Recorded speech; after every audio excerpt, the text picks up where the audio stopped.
and welcome to Unews. I'm Carolina Sarassa. Happy Monday, Feliz Lunes, and thank you for being with us today. And we begin in Washington. The impeachment inquiry into President Trump continues to grow larger. And here we have the latest details at this hour. A second whistleblower has come forward to be turned over to the committee by October 15th. And meanwhile, some Republicans are using a new strategy to defend the president. Lorraine Cáceres has the latest on their evolving tactics.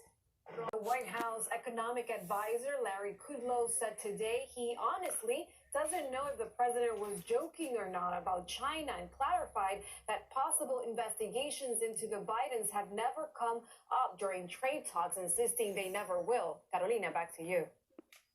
Thank you, Lorraine, for that report. And now to a second whistleblower coming forward.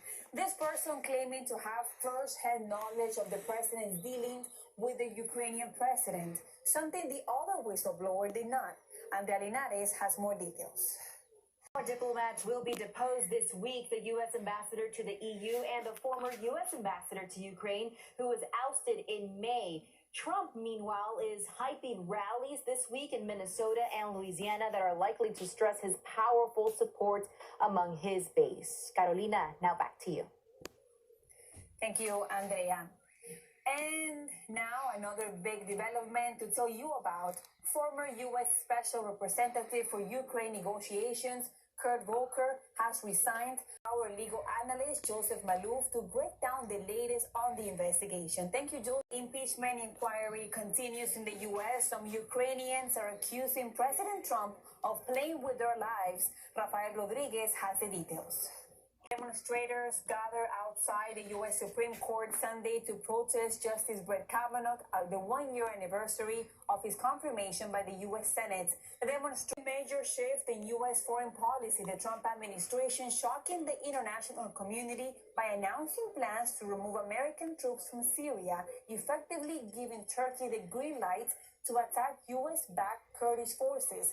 Claudia Uceda has the latest details from Washington, D.C. Claudia.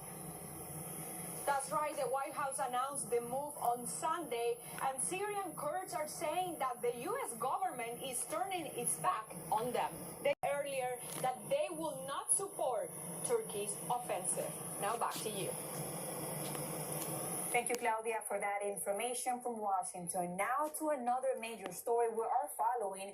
Kansas City police are investigating a deadly shooting at a private bar. Authorities say they're possibly looking for two suspects responsible for killing 4 people and injuring several more.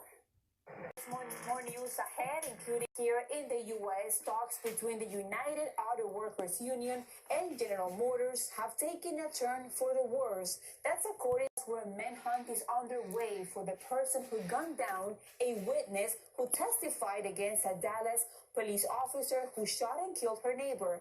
But as Paola Byron explains, a businessman is offering a $100,000 reward for information that can help police solve this new murder.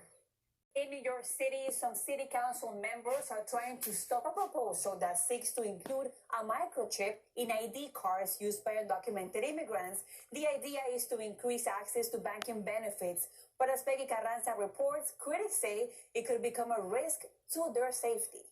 The mayor's plan, the new technology could be installed next year. In New York City, Peggy Carranza, Unews.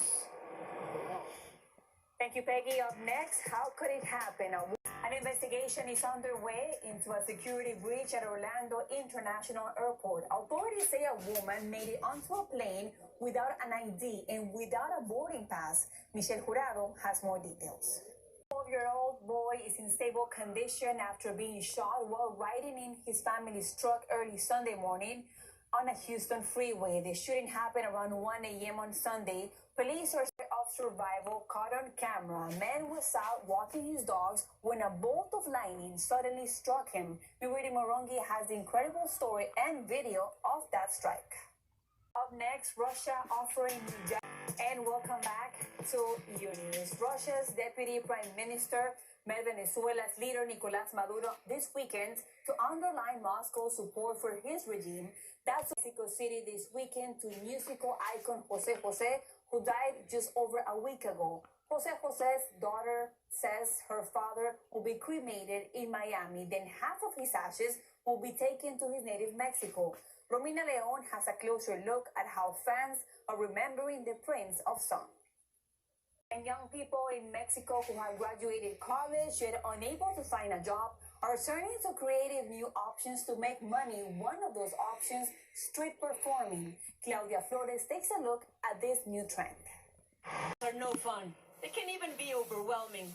It's street performers find at crosswalks the perfect moment to entertain, but most of all, to earn a living. In Mexico City, Claudia Zurita, Unews. Coming up, the growing health crisis. I've been wondering if it is possible to achieve any sort of bipartisan consensus on immigration in the era of Trump.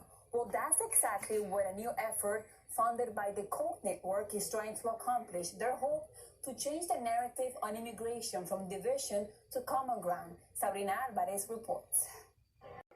One door will rotate and be personalized to each city they visit. The multimedia exhibit will feature next at a political convention, Politicon, in Nashville, Tennessee, from October 25th through the 27th.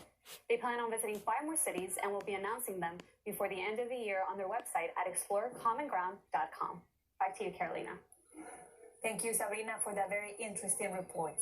And coming up, a major announcement from an emotional announcement from Sia. In a tweet, the singer reveals she suffers from a chronic pain due to a rare disorder that affects just 1 in 5,000 people worldwide. Now, Sia is telling others who also are going through it they are not alone. Miriam Arias has more. And legendary director Martin Scorsese says he's not keeping up. We have for today. I'm Carolina Sarassa, and we will see you guys tomorrow. Hasta mañana, and thank you for your time.